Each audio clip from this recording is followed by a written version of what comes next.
Hello, everyone, and welcome to episode 4 of the Dorothy L. Sayers podcast. I'm Lindsay Ann Scholl, and I'm here just to talk about Sayers. Now, Sayers' career stretched from the 20s to the 50s. Whose Body was published in 1923, her first novel, and she passed away in 1957 while she was still translating Dante's Paradise for Penguin Press. So her career covered the Roaring Twenties, the disturbing 30s, World War II, and post-war Britain. Today we're going to talk about something outside the literary line. Such a big career, lots to talk about. And something today that hits everyone no matter where they are. We're talking about trash. And we're also talking about being a consumer and a producer. But first, I want to give a quick shout out to my old college friend, Becky P. Becky, I don't know if you're listening, but it's been a while. And I've always thought you would like Sayers. And hope we get a chance to talk about her sometime. Well, let's get started.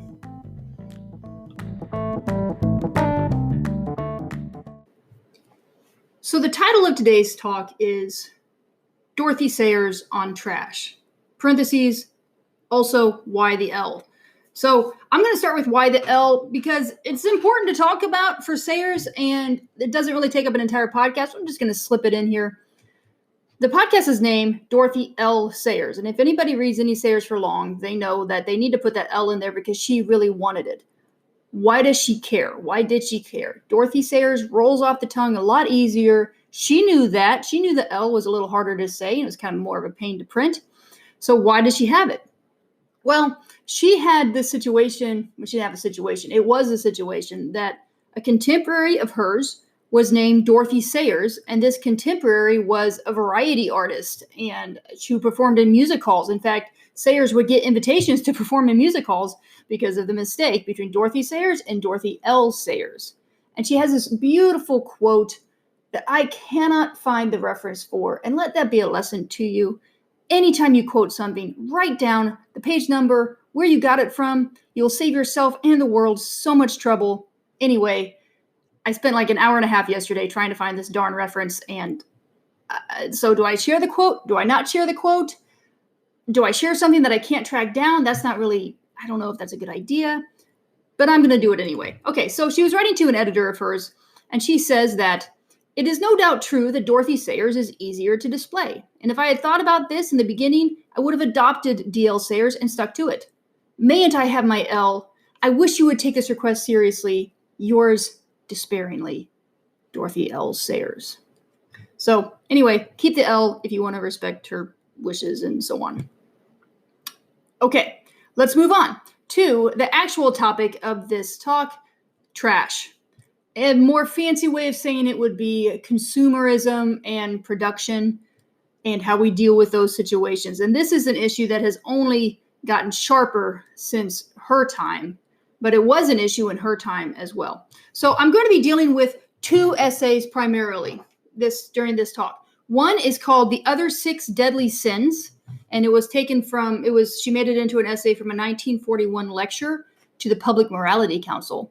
And another one is an essay entitled Why Work? And this was published, I think, in 1942, or it was based off of a talk given in 1942. And I think it was to the workers, some sort of workers union or workers association. So it wasn't an academic talk. So kind of keep that in mind. Because she wasn't really an academic. And by academic, I mean a professor or somebody who moved mostly in academic circles and university campuses and publishing in scholarly journals. She had those capabilities, but that wasn't what she did. So this Why Work talk was given to a group of workers. Now, these essays show up in a lot of places. There are several different editions of Dorothy Sayers' essays that you can find in various, iterations. The edition I'm using is, I would show you a picture, but this is a podcast, is Letters to a Diminished Church. That's a publisher's title.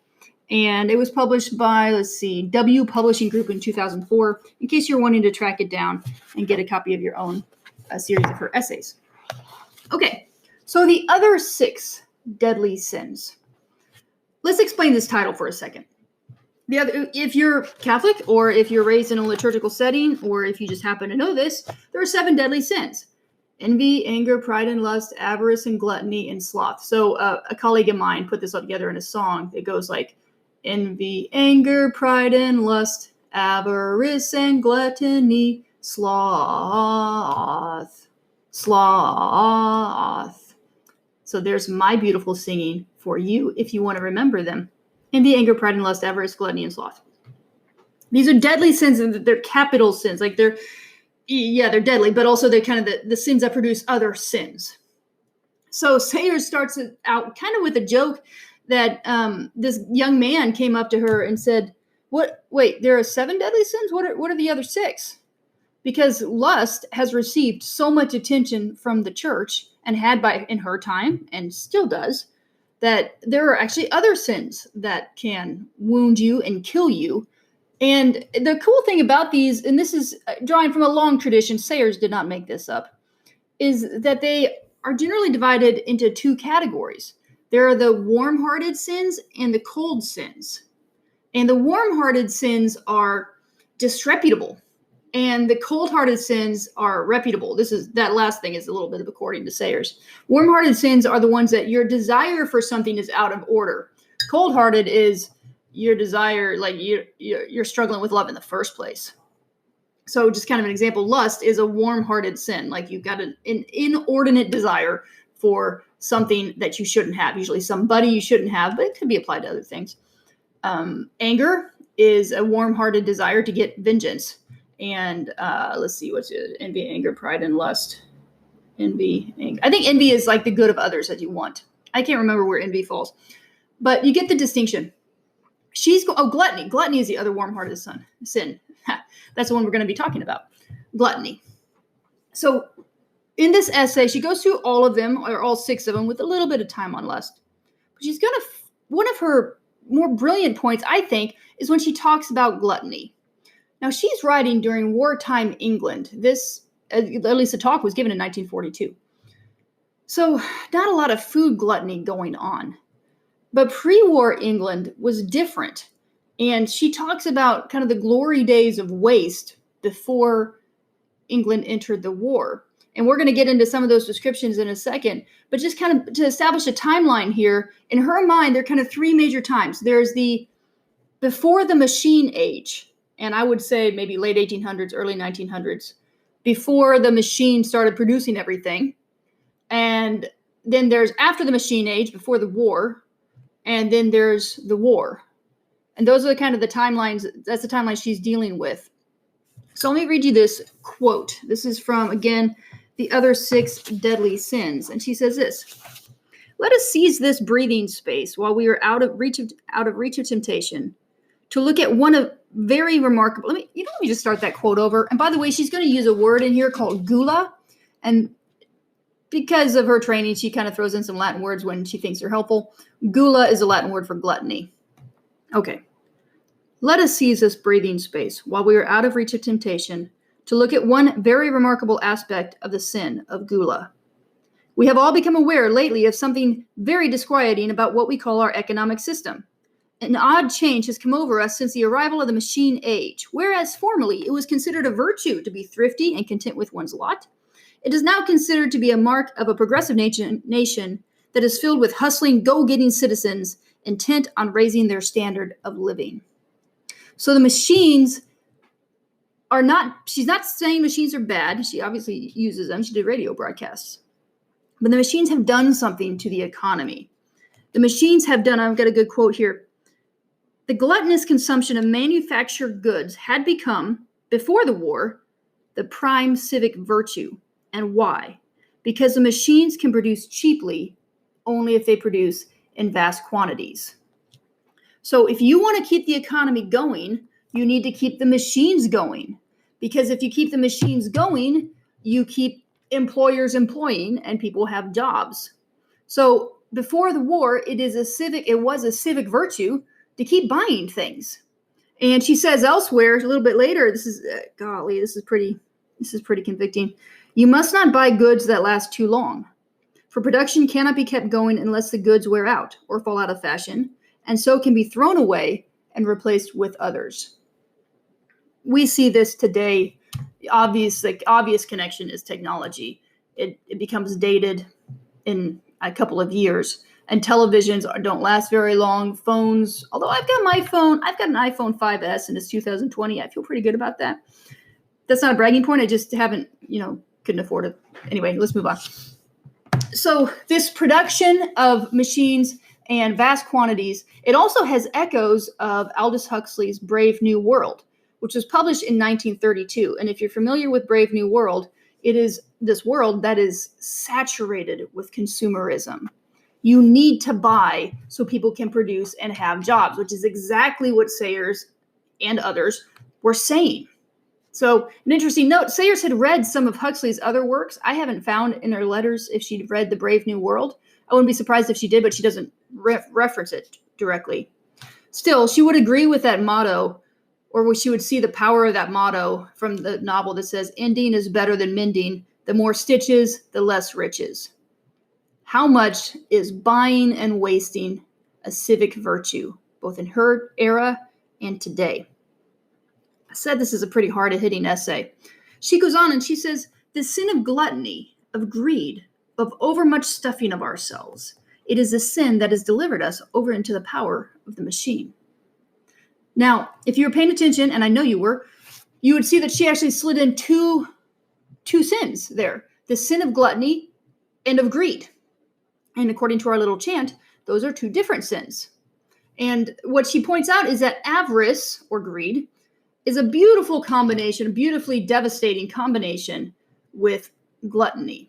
Now, greed or avarice is a cold sin.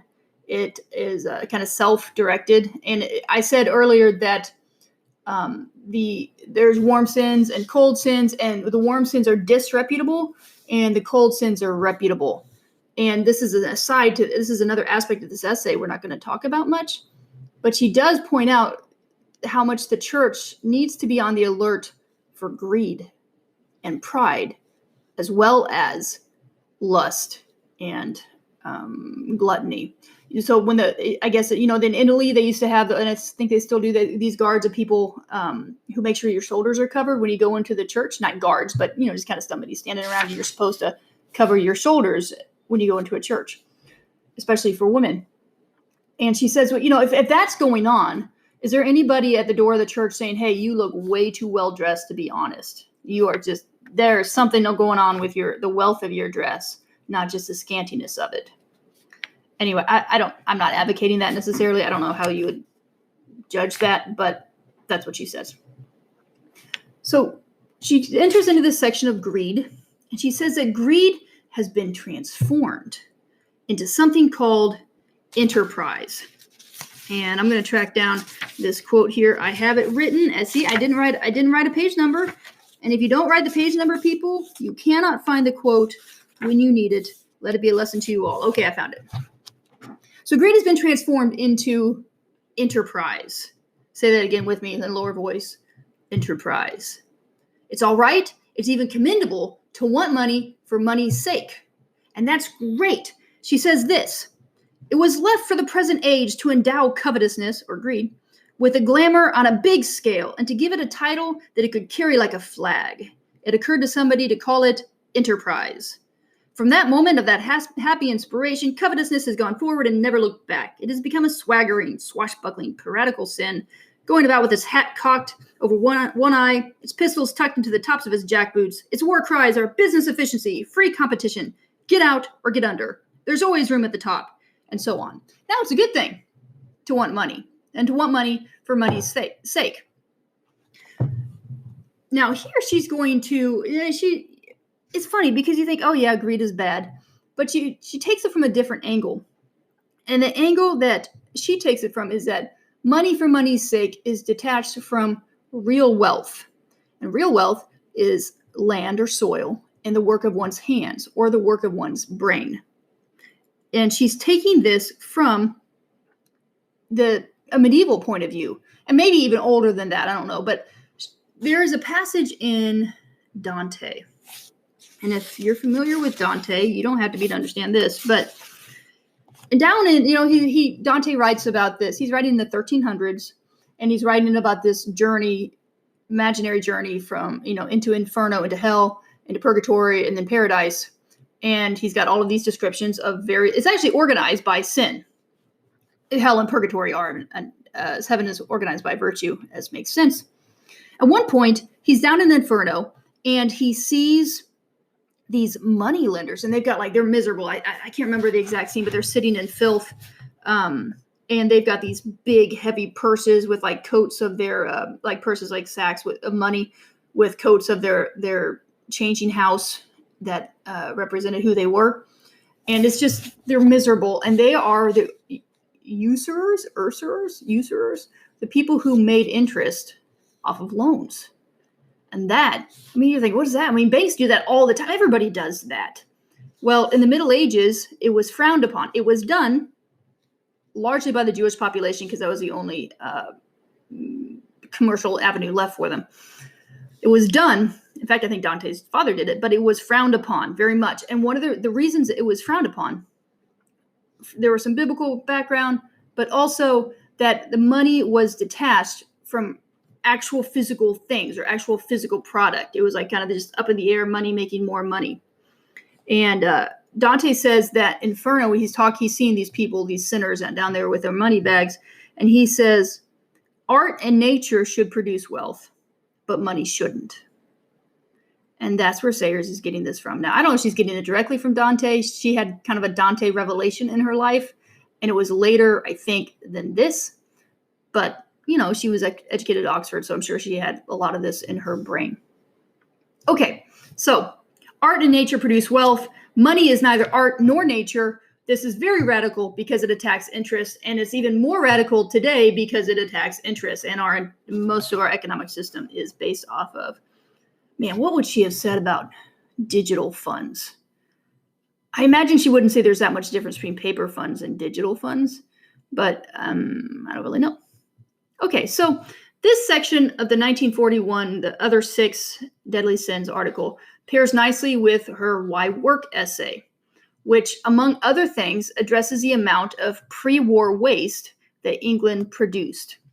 Her thesis is about work, and we're going to talk about that in another podcast, but I'm not going to deal with her main argument. I'm just going to deal with kind of some of her side observations. So she has this, and I've got my page number, so I'm ready to go with this quote. Can you remember? It is already getting difficult to remember what things were like before the war. The stockings we bought cheap and threw away to save the trouble of mending. The cars we scrapped every year to keep up with the latest fashion in engine design and streamlining. The bread and bones and scraps of fat that littered the dustbins, not only of the rich, but also of the poor. The empty bottles that even the dustman scorned to collect, because the manufacturers found it cheaper to make new ones than to clean the old. The mountains of empty tins that nobody found worthwhile to salvage, rusting and stinking on the refuse dumps. The food that was burnt or buried because it did not pay to distribute it. The land choked and impoverished with thistle and ragwort because it did not pay to farm it. The handkerchiefs used for paint rags and kettle holders, like electric lights, left blazing because it was too much trouble to switch them off. The fresh peas we could not be bothered to shell and threw aside for something out of a tin. The paper that cumbered the shelves and lay knee-deep in the parks and littered the seats of railway trains. The scattered hairpins and smashed crockery, the cheap knickknacks of steel and wood and rubber and glass and tin that we bought to fill in an odd half hour at Woolworths and forgot as soon as we had bought them. The advertisements imploring and exhorting and cajoling and menacing and bullying us to glut ourselves with things we did not want in the name of snobbery and idleness and sex appeal. And the fierce international scramble to find in helpless and backward nations a market on which to fob off all the superfluous rubbish which the inexorable machines ground out hour by hour to create money and to create employment. Wow. Look, this is before plastics. Plastics didn't become popular until the early 1960s. And she's looking around and saying, what are we doing? Well, actually, what were we doing? Because she's writing in the war. And so the waste, she says, it continues, but it just got transferred to the battlefield where the product actually got blown away, literally. So what do we answer all of this? What is her answer to all of this? Well, one answer is the nature of work and how we value our work and how work versus employment. Work is the produce of our hands and our minds. And employment is working, laboring just to get paid. And there's so much to say on that. Like I said, I'm going to do that in another podcast. But there's another answer that is kind of more fun and is thrift. Now, caution here. This is to she is writing to people who can afford to be consumers. She's not writing to people who are scavenging to get food or just to get clothing. She's writing to people who can afford to buy new or to buy, just kind of be repurchasing things. And that's me, and that's probably you. So this isn't directed to people who are just so happy to finally get a new shirt because they can only afford thrift stores, and they finally get out and get a shirt that's new and crisp and whatever. It's not to those. It's not to people in that situation. It's to the consumers. Okay, enough. The answer to some of this waste, or a lot of this waste, is thrift. Now, antique store owners get this. So do the bargain hunters and the thrift stores. So do those who collect scrap wood and who patrol curbs on Big Trash Day. And I've kind of recently become one of those who patrol curbs on Big Trash Day, and it feels really strange. It is weird. But I was just around the corner, and somebody threw away an entire door. It was painted. Now, it didn't have a doorknob. There was nothing wrong with the door. It was solid wood. It had glass in it. It had a sticker on it that I need to get off. But okay, I don't know what I'm going to do with the door, but I got it, and somebody was going to throw it away. It was so sad. Okay, so let's go back to World War II. Sayers says that lessons are painful. And she says it's a judgment of the world that if we don't learn ourselves about our sins of gluttony and overproduction and just greed, circumstances will teach us. And she says basically that's what World War II is doing. It's teaching us how to conserve because we desperately need to. But there's a sense of adventure here. And I think I'm going to get to it. But I do have a quote here. Page 91. Oh, yeah, here it goes. Okay. Okay. In the matter of clothing, we are beginning to regain our respect for stuffs that wear well. We can no longer be led away by the specious argument that it is smarter and more hygienic to wear underlinen and stockings once and then throw them away than to buy things that will serve us for years. We are having to learn painfully to save food and material to salvage waste products. And in learning to do these things, we have found a curious and stimulating sense of adventure. For it is a great curse of gluttony that it ends by destroying all sense of the precious, the unique, and the irreplaceable. I'm going to read that again. It is a great curse. No, I'm going to go back. In learning to do these things, we have found a curious and stimulating sense of adventure. For it is a great curse of gluttony that it ends by destroying all sense of the precious, the unique, and the irreplaceable. You know this. You know that there are some things that you want to keep because they're not because they're useful, but because they've got sentimental value or something. But also you know that there is a sense of adventure in looking around your kitchen and saying, I'm going to make dinner from what I have. Now, it may not taste as good as a store-bought dinner, but you have accomplished it. You accomplished it with your stuff. You look out in your garage and you think, I'm going to make a shelf, and I'm not going to buy anything. I'm just going to make this shelf. I've got the scrap wood in the pile. I'm just going to figure it out. I don't know if you felt this. I felt it occasionally, and it feels good to Sayers is coming at this thing not from an environmental point of view. She certainly doesn't talk about Gaia and Mother Earth. She doesn't talk about, pollution.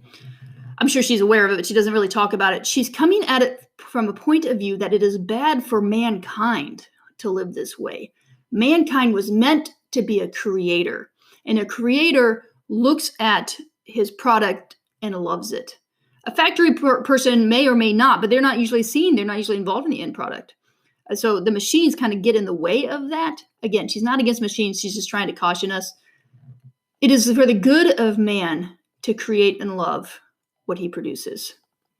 So therefore, thrift can give us a sense of adventure because it gives us a sense of, wow, I've got all of these resources around me. What can I do with them? Let's put my creative brain to work. G.K. Chesterton says that thrift is poetic because it is creative.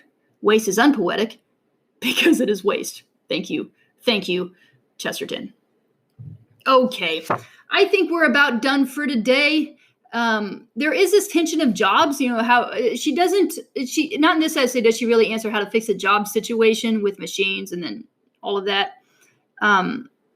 Again, she addresses it somewhere else. She's actually are kind of associated with another economic school of thought called distributism. But we're going to leave it at that. Thank you for listening, and I hope that you have a fabulous day.